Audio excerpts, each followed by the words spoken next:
1 Tawarik 21. Pendaftaran dan hukuman. Iblis bangkit melawan orang Israel dan ia membujuk Daud untuk menghitung orang Israel. Lalu berkatalah Daud kepada Yoab dan kepada para pemuka rakyat, "Pergilah, hitunglah orang Israel dari Beersheba sampai Dan bawalah hasilnya kepadaku, supaya aku tahu jumlah mereka." Lalu berkatalah Yoab, "Kiranya Tuhan menambahi rakyatnya 100 kali lipat daripada yang ada sekarang." "Ya Tuanku Raja, bukankah mereka sekalian hamba-hamba Tuanku? Mengapa Tuanku menuntut hal ini? Mengapa orang Israel harus menanggung kesalahan oleh karena hal itu?" Namun titah raja itu terpaksa diikuti oleh Yoab. Maka pergilah Yoab menjelajahi seluruh Israel, kemudian kembali ke Yerusalem. Lalu Yoab memberitahukan kepada Daud hasil pendaftaran rakyat. Di antara seluruh orang Israel, ada 1.100.000 orang yang dapat memegang pedang, dan orang Yehuda ada 470.000 orang yang dapat memegang pedang. Orang Lewi dan Benyamin tidak dimasukkannya dalam pendaftaran, sebab titah raja itu dianggap keji oleh Yoab. Tetapi hal itu jahat di mata Allah, sebab itu dihajarnya orang Israel. Lalu berkatalah Daud kepada Allah, "Aku telah sangat berdosa karena melakukan hal ini. Maka sekarang jauhkanlah kiranya kesalahan hamba-Mu, sebab perbuatanku itu sangat bodoh." Tetapi berfirmanlah Tuhan kepada Gad, pelihat Daud, "Pergilah, katakanlah kepada Daud, beginilah firman Tuhan, 3 perkara kuhadapkan kepadamu, pilihlah salah satu daripadanya, maka aku akan melakukannya kepadamu."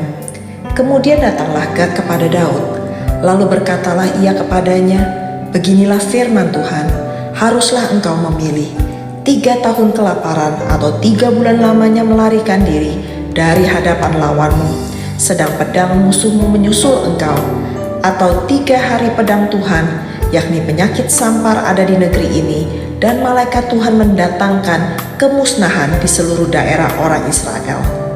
Maka sekarang timbanglah jawab apa yang harus kusampaikan kepada yang mengutus aku." Lalu berkatalah Daud kepada Gad, "Sangat susah hatiku, biarlah kiranya aku jatuh ke dalam tangan Tuhan, sebab sangat besar kasih sayangnya, tetapi janganlah aku jatuh ke dalam tangan manusia." Jadi Tuhan mendatangkan penyakit sampar kepada orang Israel, maka tewaslah dari orang Israel 70.000 orang. Pula Allah mengutus malaikat ke Yerusalem untuk memusnahkannya, dan ketika hendak dimusnahkannya, maka Tuhan melihatnya, lalu menyesallah ia karena malapetaka yang hendak didatangkannya itu. Lalu berfirmanlah ia kepada malaikat pemusnah itu, "Cukup, turunkanlah sekarang tanganmu itu." Pada waktu itu malaikat Tuhan itu sedang berdiri dekat tempat pengirikan Ornan, orang Yebus. Ketika Daud mengangkat mukanya, maka dilihatnyalah malaikat Tuhan berdiri di antara bumi dan langit, dengan di tangannya pedang terhunus yang diacungkan ke atas Yerusalem.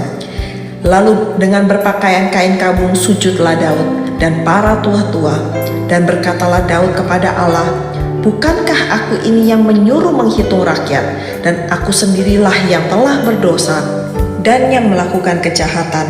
Tetapi domba-domba ini apakah yang dilakukan mereka?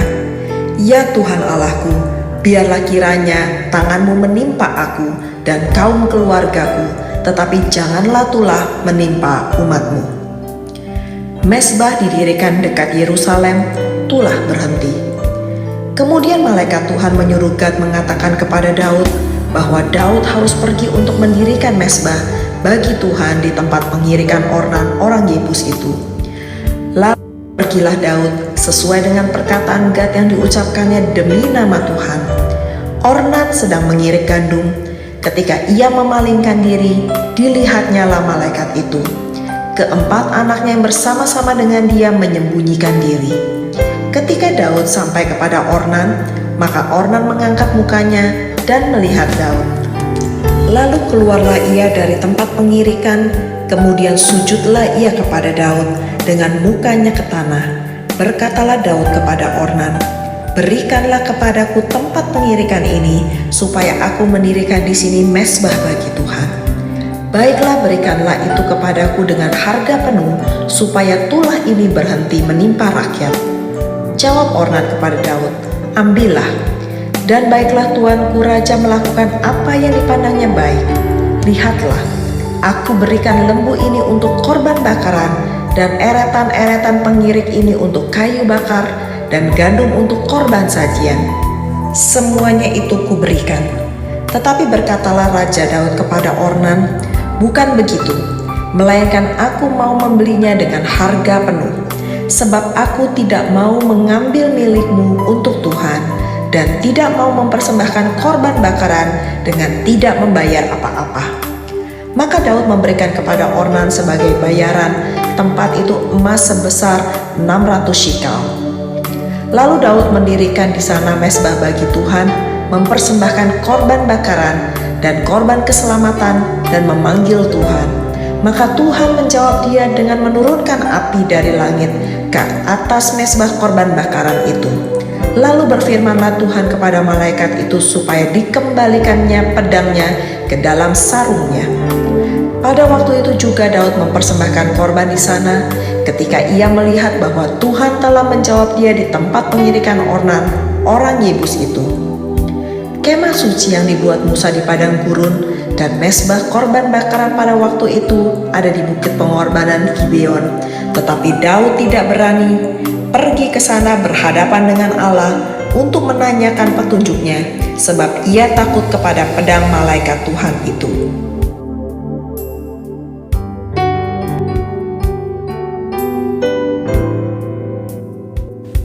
1 Tawarik 22. Lalu berkatalah Daud, disinilah rumah Tuhan, Allah kita, dan disinilah mezbah untuk korban bakaran orang Israel.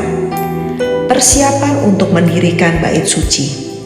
Daud menyuruh mengumpulkan orang-orang asing yang ada di negeri orang Israel, lalu ditempatkannya tukang-tukang untuk memahat batu-batu pahat yang akan dipakai untuk mendirikan rumah Allah.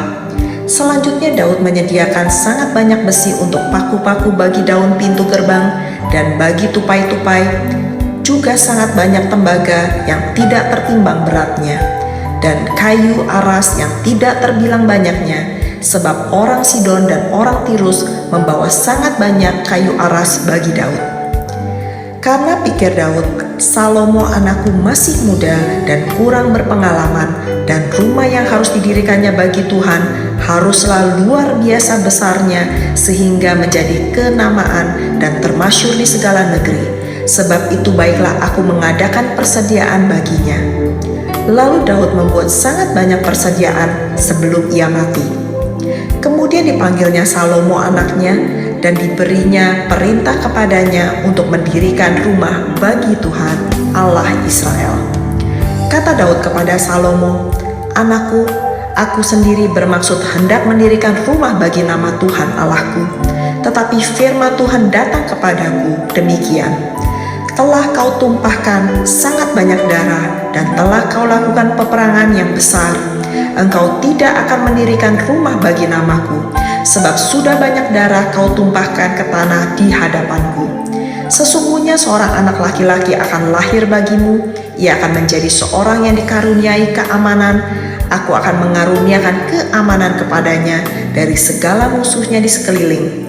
Ia akan bernama Salomo. Sejahtera dan sentosa akan kuberikan atas Israel pada zamannya. Dialah yang akan mendirikan rumah bagi namaku, dan dialah yang akan menjadi anakku, dan aku akan menjadi bapaknya. Aku akan mengokohkan tahta kerajaannya atas Israel sampai selama-lamanya. Maka sekarang hai anakku, Tuhan kiranya menyertai engkau, sehingga engkau berhasil mendirikan rumah Tuhan Allahmu, seperti yang difirmankannya mengenai engkau.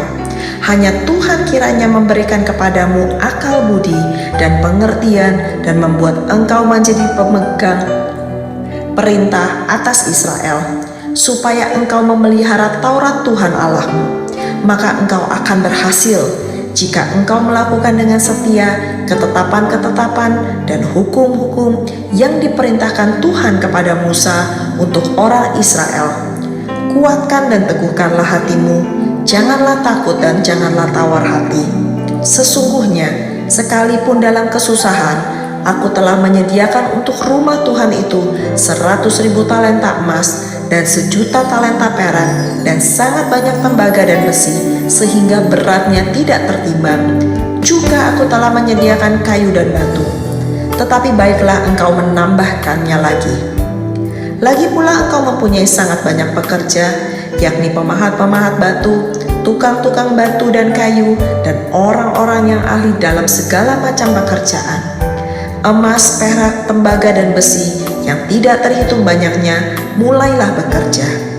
Tuhan kiranya menyertai engkau. Dan Daud memberi perintah kepada segala pembesar Israel itu untuk memberi bantuan kepada Salomo anaknya, katanya, "Bukankah Tuhan Allahmu menyertai kamu dan telah mengaruniakan keamanan kepadamu ke segala penjuru? Sungguh, Ia telah menyerahkan penduduk negeri ini ke dalam tanganku, sehingga negeri ini takluk kepada Tuhan dan kepada umat-Nya. Maka sekarang arahkanlah hati dan jiwamu untuk mencari Tuhan Allahmu. Mulailah mendirikan tempat kudus Tuhan Allah, supaya tabut perjanjian Tuhan dan perkakas kudus Allah dapat dibawa masuk ke dalam rumah yang didirikan bagi nama Tuhan.